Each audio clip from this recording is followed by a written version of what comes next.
This is written by a man.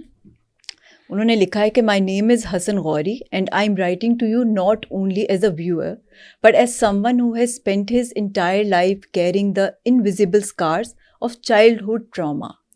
Sure. Growing up, my parents were constantly involved in arguments, conflicts, and emotional battles. What many people fail to realize is that when parents fight, it is not only their relationship that suffers, the children become silent victims of the environment. अब it's a long email, मैं आपको बीच में से उनके important आपको वो बताती हूँ. Today, despite growing older, I still struggle with the consequences of those experiences. He's still going through them. The trauma never truly left. अब उन्होंने आपसे ये रिक्वेस्ट की है कि A to Z फाइल्स में आप इसको आप करें हाईलाइट या he's requested you to either write an article about it, which you already have. Yeah, I did. I think I it's did. not, Yeah, if you've not read it, he should read it. It's a very good one. लेकिन अभी वो चाह रहे कि आप इस पे discussion करें. So what do you think? Should we take that as a We topic absolutely today? should, because this is something extremely sad. ज़ाहिर है जब Sad email, और बहुत करोड़ों लोग इससे इम्पैक्ट हो रहे हैं हाँ, पाकिस्तान as हाँ, नहीं, of all over now. the world, all over the world. And I had written couple of articles. एक मैंने लिखा था The Parenting Discombobulate. Okay. What are the challenges to parents today and stuff. So that was, I think, in last June or July. So then I received a lot of emails. उसके ऊपर फिर मैंने broken home syndrome पे लिखा था. What he's saying is ये पुराने ज़माने में इसको broken home syndrome कहते थे. Broken home syndrome. Broken home syndrome. Yes. आजकल इसके लिए different terms यूज़ होती हैं. लेकिन मैंने जो टाइटल दिया था वो इसीलिए दिया था.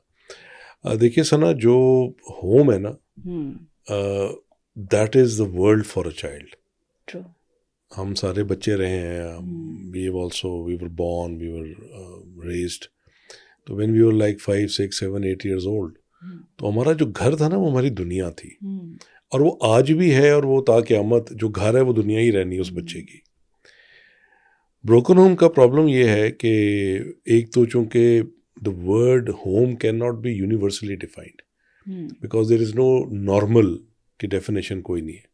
But for argument's sake and for a discussion sake, let's say कि एक ऐसा घर जिसके अंदर पेरेंट्स जो हैं वो खुश हैं, आपस में एक दूसरे के सपोर्टिव हैं, कोई लड़ाई झगड़ा नहीं है, कोई गाली गलौज नहीं है. एक उस घर का बच्चा और एक उस घर का बच्चा जहाँ पे हर वक्त कॉन्फ्लिक्ट है, हर वक्त टूटा हुआ घर है, लड़ाई है, झगड़े हैं, फसाद है. सो जो सेकंड वाला है एनवायरनमेंट, उस बच्चे के ऊपर जो ये साहब हैं, वेरी ग्रेटफुल टू हिम कि उन्होंने इतना टाइम निकाल के हमें ईमेल की, and he even wrote his name, मतलब something very, I must salute him.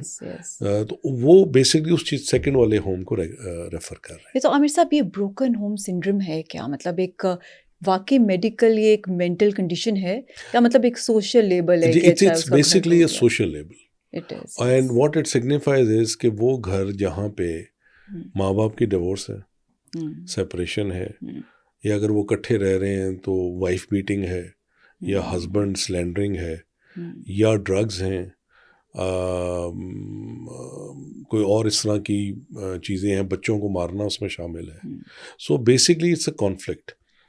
अब होता क्या है कि मिसाल के तौर पे अगर वाइफ बीटिंग का सिलसिला है which is prevalent across the world, तो आप ये देखें ना कि जो बच्चा है, स्पेशली दिस बॉय, ये जो बच्चा होगा, ये साहब जो हैं, तो इन पे जब इनकी वालदा पे हाथ उठता होगा इनके वालिद का, या वालदा जब बदकलामी करती होंगी इनके वालिद से, तो जो इस बच्चे के जहन पे वो नकूश छोड़ गया, वो जिस तरह उसने कहा कि I am quite old now and still the scars are there.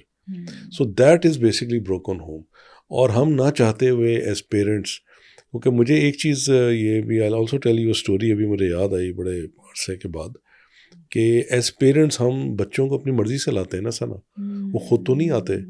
We decide to bring a child and then Allah की रहमत से बच्चा आता है.